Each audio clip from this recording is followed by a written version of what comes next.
Hello ಎಲ್ರಿಗೂ ನಮಸ್ಕಾರ. Welcome back to incredible Indumathi's channel. ಇವತ್ತು ನಾವು ಅಕ್ಕಿ ರೊಟ್ಟಿ ಹೇಗೆ ಮಾಡೋದು ಅಂತ ನೋಡ್ತಾ ಇದ್ದೀವಿ. ಸೊ ಅಕ್ಕಿ ರೊಟ್ಟಿಗೆ ಬೇಕಾಗಿರೋ ಸಾಮಗ್ರಿಗಳೇನೆಂದರೆ 2.5 ಕಪ್ಪಷ್ಟು ನಮಗೆ ಅಕ್ಕಿ ಹಿಟ್ಟು ಬೇಕು, 1.5 ಟೇಬಲ್ ಸ್ಪೂನಷ್ಟು ಸಾಲ್ಟು ಮತ್ತು 2 ಕಪ್ಪಷ್ಟು ನೀರು. ಇಷ್ಟು ನಮಗೆ ಬೇಕಾಗಿರುವಂತಹ ಪದಾರ್ಥ ಅಕ್ಕಿ ರೊಟ್ಟಿ ಮಾಡೋದಕ್ಕೆ. ಬನ್ನಿ ಇವಾಗ ಹೆಂಗೆ ಮಾಡೋದು ನೋಡೋಣ. ಮೊದಲನೇದಾಗಿ ಅಕ್ಕಿ ಹಿಟ್ಟನ್ನು ತೊಗೊಂಡಿದ್ದೀನಿ. ನಾನಿವತ್ತು ಬಳಸ್ತಾ ಇರೋದು ವಿಜಯ್ ಅಕ್ಕಿ ಹಿಟ್ಟು. ವಿಜಯ್ ಅಕ್ಕಿ ಹಿಟ್ಟು ತುಂಬ ಚೆನ್ನಾಗಿರುತ್ತೆ. ಸೊ ಅದಕ್ಕೆ ನಾವು ಯಾವಾಗಲೂ ವಿಜಯ್ ಅಕ್ಕಿ ಹಿಟ್ಟನ್ನೇ ಬಳಸ್ತೀವಿ. ತುಂಬ ಸಾಫ್ಟಾಗಿ ಬರುತ್ತೆ. ಇದು 1 kgಗೆ 66 ರೂಪಾಯಿ ಬೀಳುತ್ತೆ. ನೀವು ಟ್ರೈ ಮಾಡಿ ನೋಡಿ, ತುಂಬ ಮೃದುವಾಗಿ ಬರುತ್ತೆ.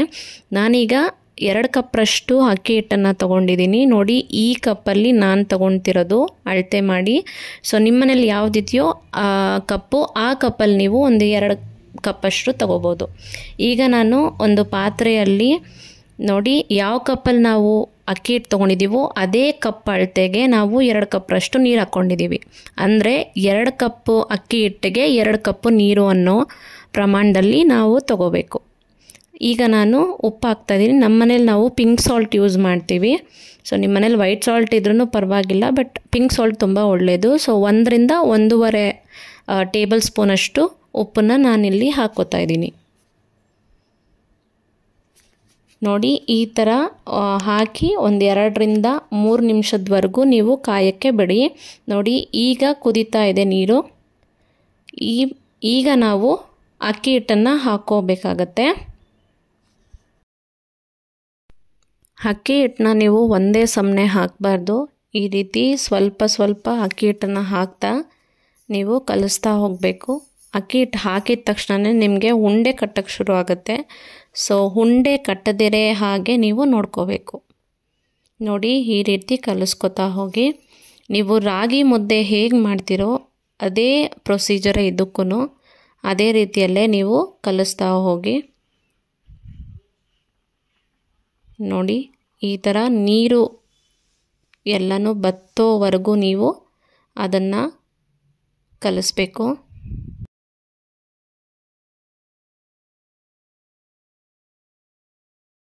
3 ನಿಮಿಷದವರೆಗೂ ಅದನ್ನು ಬೇಯಕ್ಕೆ ಬಿಡಿ.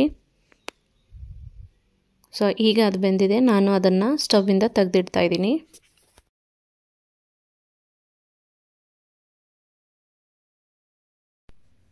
ನಂತರ ನಾವು ಮಾಡಿಟ್ಟಿರೋ ಹಿಟ್ಟನ್ನು ತೆಗೆದು ಒಂದು ಪಾತ್ರೆಯಲ್ಲಿ ಅದನ್ನು ಹಾಕ್ಕೊತ ನಾವು ಹೇಗೆ ಚಪಾತಿ ಹಿಟ್ಟನ್ನ ನಾದಿಸ್ತೀವಿ ಆ ರೀತಿಯಲ್ಲಿ ನಾವು ಈ ಹಿಟ್ಟನ್ನು ನಾದಿಸ್ಕೋಬೇಕಾಗತ್ತೆ.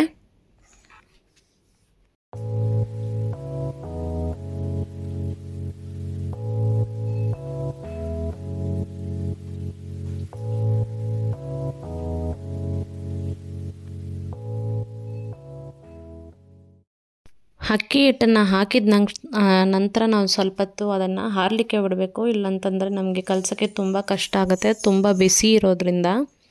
ನೋಡಿ, ಈ ಹದಕ್ಕೆ ಇರುತ್ತೆ. ಅಂದರೆ ನಾವು ಮಾಡಿರೋ ಅಂತಹ ಅಕ್ಕಿ ಹಿಟ್ಟು ಕರೆಕ್ಟ್ ಪ್ರಮಾಣದಲ್ಲಿ ಇದೆ ಅಂತ ಅರ್ಥ. ನೋಡಿ, ಈಗ ನಾನು ಉಂಡೆ ಕಟ್ತಾಯಿದ್ದೀನಿ. ನೋಡಿ ಎಷ್ಟು ಸಾಫ್ಟಾಗಿದೆ. ಈ ಹದಕ್ಕೆ ಅಕ್ಕಿ ಹಿಟ್ಟು ಇರಬೇಕು. ನಾವು ಎಷ್ಟಕ್ಕೆಷ್ಟು ಅಕ್ಕಿ ಹಿಟ್ಟನ್ನು ನಾದಿಸ್ತೀವಿ ಅಷ್ಟು ಅಕ್ಕಿ ಹಿಟ್ಟು ಮೃದುವಾಗಿ ಬರುತ್ತೆ. ಸೊ ಆದಷ್ಟು ನಾದಿಸ್ಕೊಡಿ. ಸೊ ಈಗ ನಾವು ಚಪಾತಿ ಹಿಟ್ಟನ್ನು ಹೇಗೆ ಕಲಿಸ್ತೀವೋ ಆ ರೀತಿಯಲ್ಲಿ ಕಲಿಸ್ಕೊಂಡು ಇಟ್ಕೊಂಡು ಅದನ್ನು ನಾನು ಉಂಡೆಗಳನ್ನ ಮಾಡಿಟ್ಕೊತೀನಿ.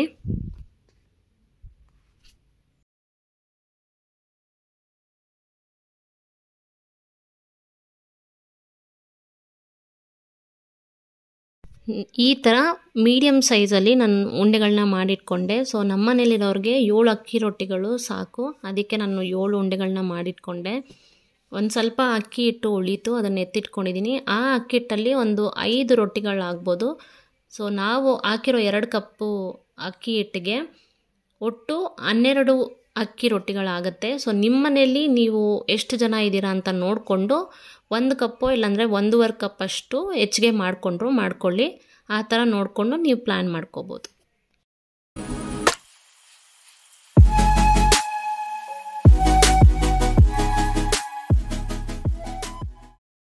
ಅಕ್ಕಿ ಹಿಟ್ಟಂತೂ ಈಗ ರೆಡಿಯಾಗಿದೆ ರೊಟ್ಟಿ ಮಾಡಲಿಕ್ಕೆ. ನೆಕ್ಸ್ಟ್ ನಾವು ಚಟ್ನಿ ಮಾಡ್ಕೊಳ್ಳೋಣ. ಈ ಚಟ್ನಿ ರೆಸಿಪಿ ಎಲ್ಲರಿಗೂ ಗೊತ್ತಿರುತ್ತೆ, ಬಟ್ ಆದರೂ ನಾನು ಒಂದು ಸತಿ ಹೇಳ್ತೀನಿ.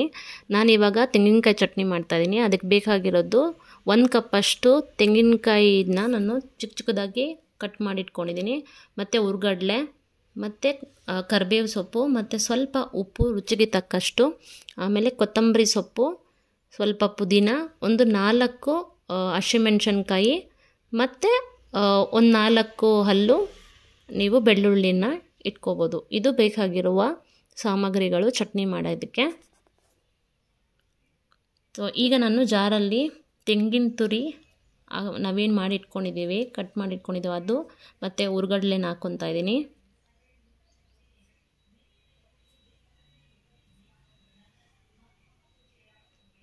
ಮತ್ತು ಬೆಳ್ಳುಳ್ಳಿ ಹಾಕ್ಕೋತಾ ಇದ್ದೀನಿ,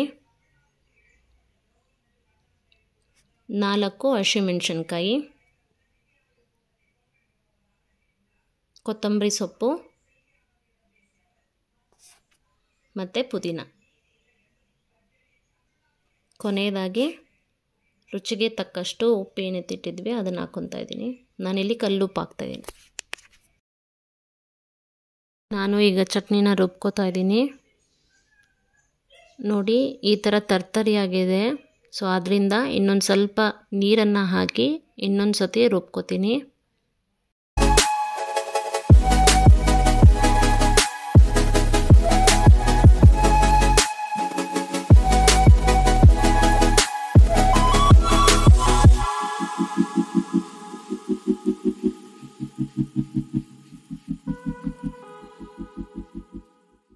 ಚಟ್ನಿಗೆ ಒಗ್ಗರಣೆನ ಮಾಡ್ಕೊಳ್ಳೋಣ. ಅದಕ್ಕೆ ಬೇಕಾಗಿರೋ ಸಾಮಗ್ರಿಗಳು ಸಾಸಿವೆ, ಜೀರಿಗೆ, ಮತ್ತು ಉದ್ದಿನಬೇಳೆ, ಮತ್ತು ಕಡಲೆಬೇಳೆ, ಸ್ವಲ್ಪ ಕರಿಬೇವು.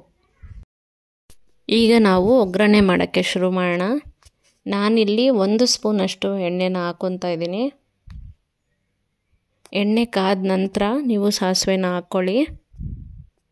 ಸೊ ಸಾಸಿವೆ ಹಾಕಬೇಕಾದ್ರೆ ಮುಖಕ್ಕೆ ಸಿಡಿಯುತ್ತೆ, ಅದರಿಂದ ಒಂದು ಪ್ಲೇಟನ್ನು ಹಾಕಿ ಮುಚ್ಕೊಳ್ಳಿ.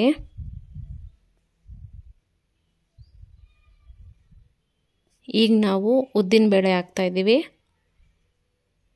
ಮತ್ತು ಕಡಲೆಬೇಳೆ, ಸ್ವಲ್ಪ ಜೀರಿಗೆ,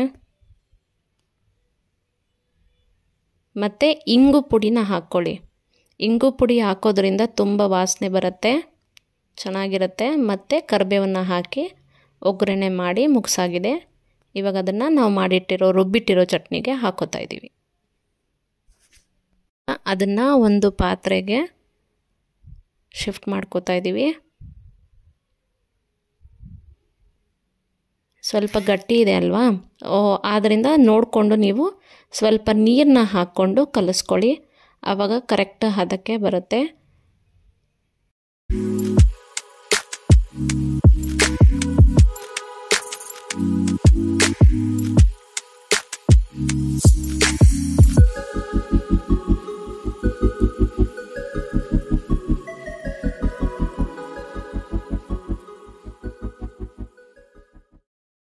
ಬನ್ನಿ ಈಗ ಅಕ್ಕಿ ರೊಟ್ಟಿ ಮಾಡೋಣ. ಪಕ್ಕದಲ್ಲಿ ನಾನು ಒಂದು ಬಟ್ಲಲ್ಲಿ ನೀರು ಇಟ್ಕೊಂಡಿದ್ದೀನಿ. ಆಗಾಗ ಕೈನ ಒದ್ದೆ ಮಾಡಿಕೊಂಡು ಒಂದು ಸತಿ ನಾದಿಸ್ಕೊಂಡು ಅಕ್ಕಿ ರೊಟ್ಟಿನ ಮಾಡೋದಕ್ಕೆ ಶುರು ಮಾಡ್ತಾಯಿದ್ದೀನಿ. ನಾನಿಲ್ಲಿ ಪ್ಲೇಟನ್ನು ಬಳಸ್ಕೊಂಡು ಲಟ್ಟಿಸ್ತಾ ಇದ್ದೀನಿ, ಯಾಕೆಂದರೆ ಇದು ನನಗೆ ಕಂಫರ್ಟಬಲ್ ಅನಿಸುತ್ತೆ. ನಿಮ್ಗೆ ಯಾವ್ದು ಕಂಫರ್ಟಬಲ್ ಅನಿಸುತ್ತೋ ಆ ರೀತಿ ನೀವು ಮಾಡ್ಕೋಬೋದು. ನೀವು ಅಕ್ಕಿ ರೊಟ್ಟಿ ಮಾಡಬೇಕಾದ್ರೆ ಈ ಕೊನೆಯದೇನಿರುತ್ತೆ ನೋಡಿ, ಅದರಲ್ಲಿ ಇನ್ನೂ ಸ್ವಲ್ಪ ಲಟ್ಟಿಸ್ಕೊಳ್ಳಿ, ಆಗ ತೆಳುವಾಗಿ ಬರುತ್ತೆ. ಸೊ ಎಲ್ಲರಿಗೂ ಗೊತ್ತಿರುತ್ತೆ, ಈ ಚಪಾತಿ ಮಾಡಬೇಕಾದ್ರೆ, ಅಕ್ಕಿ ರೊಟ್ಟಿ ಮಾಡಬೇಕಾದ್ರೆ ನಮಗೆ ಕರೆಕ್ಟ್ ಶೇಪ್ ಬರಲ್ಲ. ಅದಕ್ಕೆ ಒಂದು ಟಿಪ್ ಹೇಳ್ತೀನಿ ನೋಡಿ. ಈ ಥರ ಒಂದು ಚಿಕ್ಕ ಪ್ಲೇಟ್ ತೊಗೊಂಡು ಅದನ್ನು ಕರೆಕ್ಟಾಗಿ ಹೊತ್ಕೊಳ್ಳಿ. ಸೊ ಎಕ್ಸ್ಟ್ರಾಸ್ ಏನಿರುತ್ತೋ ಅದನ್ನು ನೀವು ತೆಗೆದ್ರೆ ಈ ರೀತಿ ಶೇಪಾಗಿ ಬರುತ್ತೆ, ನೋಡೋದಕ್ಕೂ ಚೆನ್ನಾಗಿರುತ್ತೆ. ಇಲ್ಲಿ ನಾನು ಹೆಂಚನ್ನು ಇಟ್ಕೊಂಡಿದ್ದೀನಿ. ಹೆಂಚು ಸ್ವಲ್ಪ ಬಿಸಿ ಆದ ನಂತರ ನಾವು ರೊಟ್ಟಿ ಮಾಡೋದಕ್ಕೆ ಶುರು ಮಾಡೋಣ. ಈಗ ನಾವು ಏನು ಮಾಡ್ತಿದ್ದೀವಿ, ಈ ಸ್ಟೆಪ್ಪು ತುಂಬ ಇಂಪಾರ್ಟೆಂಟು. ಒಂದು ಬಟ್ಲಲ್ಲಿ ನೀರು ಇಟ್ಕೊಂಡು ಮತ್ತು ಕಾಟನ್ ಬಟ್ಟೆ ತಗೊಂಡು ಈ ರೀತಿ ನಾವು ರೊಟ್ಟಿನ ನೀರಿಂದ ಹೊತ್ಕೊತಾ ಹೋಗಬೇಕು. ಸೊ ಈಗ ಮಾಡೋದ್ರಿಂದ ಅಕ್ಕಿ ರೊಟ್ಟಿ ತುಂಬ ಸಾಫ್ಟಾಗಿ ಬರುತ್ತೆ. ಮತ್ತು ತಿರ್ಗಾಕದ ಮೇಲೂ ನೀವು ಅದೇ ಪ್ರೊಸೀಜರ್ನ ಫಾಲೋ ಮಾಡಿ.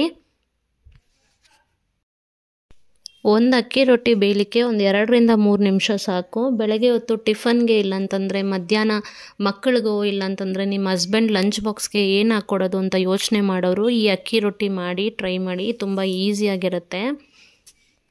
ಅಕ್ಕಿ ರೊಟ್ಟಿಗೆ ಒಳ್ಳೆ ಕಾಂಬಿನೇಷನ್ ಅಂದರೆ ತೆಂಗಿನಕಾಯಿ ಚಟ್ನಿ. ಇಲ್ಲ ನಿಮಗೆ ತೆಂಗಿನಕಾಯಿ ಚಟ್ನಿ ಇಷ್ಟ ಇಲ್ಲ ಅನ್ನೋರು ಈ ಟೊಮೆಟೊ ಚಟ್ನಿ ಇಲ್ಲಾಂತಂದರೆ ಈರುಳ್ಳಿ ಚಟ್ನಿ, ನಿಮ್ಗೆ ಯಾವ ಚಟ್ನಿ ಇಷ್ಟ ಇರುತ್ತೋ ಆ ಚಟ್ನಿನ ನಂಚ್ಕೊಂಡು ನೀವು ತಿನ್ಬೋದು. ಎಣ್ಣೆ ಬೇಕಾದವರು ಎಣ್ಣೆ ಯೂಸ್ ಮಾಡ್ಕೊಳ್ಳಿ, ಇಲ್ಲ ಬೇಡ ಅಂತಾದರೆ ಸ್ಕಿಪ್ ಮಾಡ್ಕೋಬೋದು. ಈ ರೆಸಿಪಿನ ಮನೇಲಿ ಒಂದ್ಸತಿ ಟ್ರೈ ಮಾಡಿ ನನಗೆ ಕಮೆಂಟ್ ಸೆಕ್ಷನಲ್ಲಿ ಹೇಗಿತ್ತು ಅಂತ ತಿಳಿಸಿ. ಈ ಥರ ಸಿಂಪಲ್ ರೆಸಿಪಿಗಾಗಿ ನನ್ನ ಚಾನಲ್ನ ಪ್ಲೀಸ್ ಸಬ್ಸ್ಕ್ರೈಬ್ ಮಾಡಿ, ಶೇರ್ ಮಾಡಿ ಮತ್ತು ಲೈಕ್ ಮಾಡೋದು ಮಾತ್ರ ಮರಿಬೇಡಿ. See you in the next video. Tata, bye bye, take care guys.